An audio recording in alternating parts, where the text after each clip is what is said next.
Shalom, family. This is the day that the Most High has made. We'll rejoice and be glad in it. So today I had a dream with a black horse in my kitchen, and I opened up my refrigerator and I had a cool bottle of water, and this horse would not leave me alone unless I gave him some water. And so I finally poured some water in its mouth, and then I had left and I was finna get on a bus with a whole bunch of other people. And I was talking about how I was gonna fight this horse because this horse wanted my water so bad. And I didn't think nothing of it.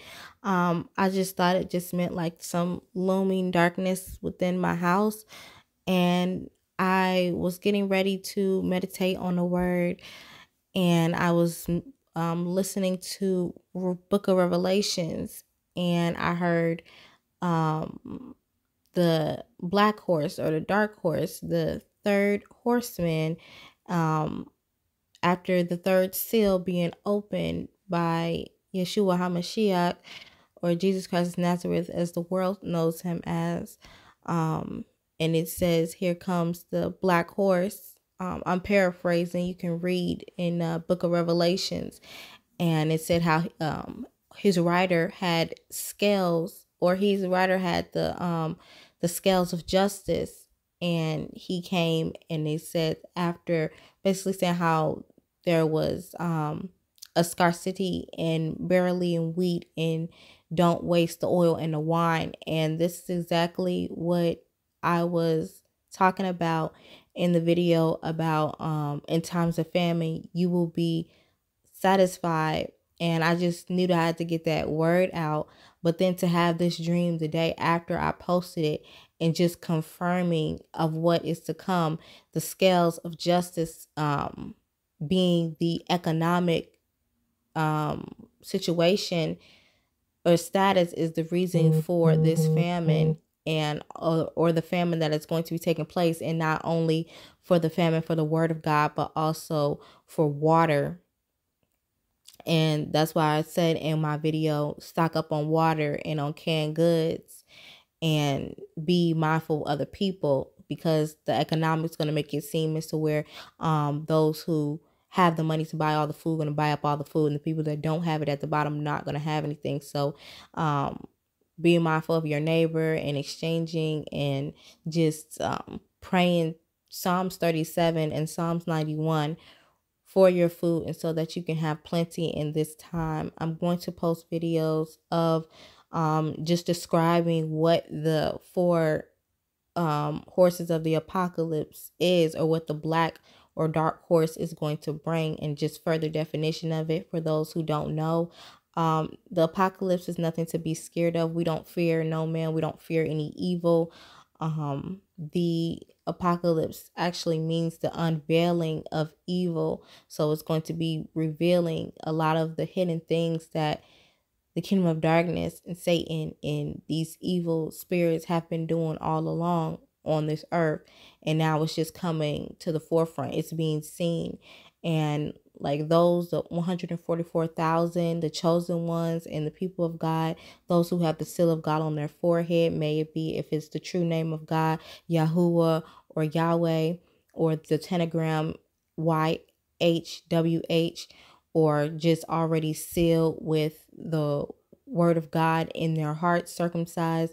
Those are the ones who are going to be saved during this time. So we have nothing to worry about, but we need to stay vigilant, stay prayed up, stay focused, stay woke during this time, because we're definitely living out in Revelations, and things can change in a matter of days. Things can change just overnight, really. So we have to always be prepared. I'm putting light to the darkness and balance to the light. I pray that you and yours is protected and directed. Shalom. I forgot to say, if your grocery store does run out of water, or you don't have any water and you don't like to drink the tap water, which I don't drink because I know that it has lead in it. Some of them have the fluoride in it and a whole lot of other pesticides and poisons, and it's just not healthy. But you can boil your water, and when you boil it, it becomes purified. The process of the heat with the water, and then it's just like a cycling process that goes on, or if you don't have a filter, then boiling water will be good, and getting those big jugs and then just putting the water in jugs and laying them outside or putting them in a cold area to where that you will have water stocked up as well if you're not able to get water bottles or you don't want to drink the tap water. Paycheck for the day, and that would equal to 1 denarius. So because scales equal the economy, and if a quart of wheat costs a day's pay, it's saying that this is a time of economic hardship where inflation has created a situation where even a small quart of food, a small quart of wheat, or a small bundle of food costs a day's wage. So you'll have a lot of people that are starving because they can't afford the food because the food costs too much. So a lot of people will just go hungry. And so this causes and creates a famine where people can die of starvation. Now, this spirit has been revealed already. If we look at the world economies, we can see that in the past, during the Great Depression, there were food lines and a lot of people were starving because nobody could afford anything. Nobody could afford the food. So we see that this spirit of famine and economic hardship has already been revealed in the earth. The most famous examples are the Great Depression in the United States, the very high inflation in Germany before World War II, the high inflation in Russia after the Berlin Wall fell. These types of situations where food costs too much for people to actually buy has happened in the past, and now it's continuing to happen on a global scale because now the world's economy is all tied together. So when one country falls, it affects other countries. If one country has economic depression, it affects other countries that are intertwined with their monetary system. So the spirit has been revealed in the past and is now growing stronger. Instead of individual countries, it'll start affecting the entire world altogether. But it says that do not harm the oil and the wine. What does this mean? So the oil represents Israel. We see in Romans 11, verse 17, it says, if some of the branches have been broken off, and you, though a wild olive shoot, have been grafted in among the others, and now sharing the nourishing sap from the olive root, do not consider yourself to be superior to those other branches. If you do, consider this, you do not support the root, but the root supports you. So what it's saying is that God made a covenant with Israel, and the ones that didn't have faith in God, God cut off those branches because God is the root of the tree, and in this case he's using an olive tree to represent his covenant with Israel.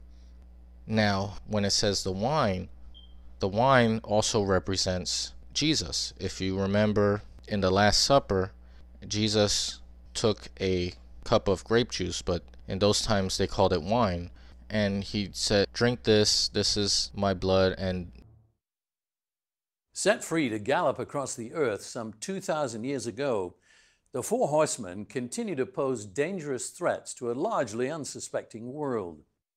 In this episode, we'll discuss the third in the sequence, the black horse, and what its rider brings on humanity. As John's vision shows, the red horseman of war can be a lead-in to a third devastating condition. When he opened the third seal, I heard the third living creature say, "Come and see." So I looked, and behold, a black horse. And he who sat on it had a pair of scales in his hand. And I heard a voice in the midst of the four living creatures saying, "A quart of wheat for a denarius, and 3 quarts of barley for a denarius, and do not harm the oil and the wine." More than 6 decades earlier, Jesus had explained that war would be only one of several long-lasting global conditions. In Matthew's Gospel, he added this warning, "And there will be famines in various places." It's well established that as war takes its toll, food supplies dwindle. War causes disruption of food production and distribution chains. People are often unable to buy what little remains, and desperation and theft spread quickly.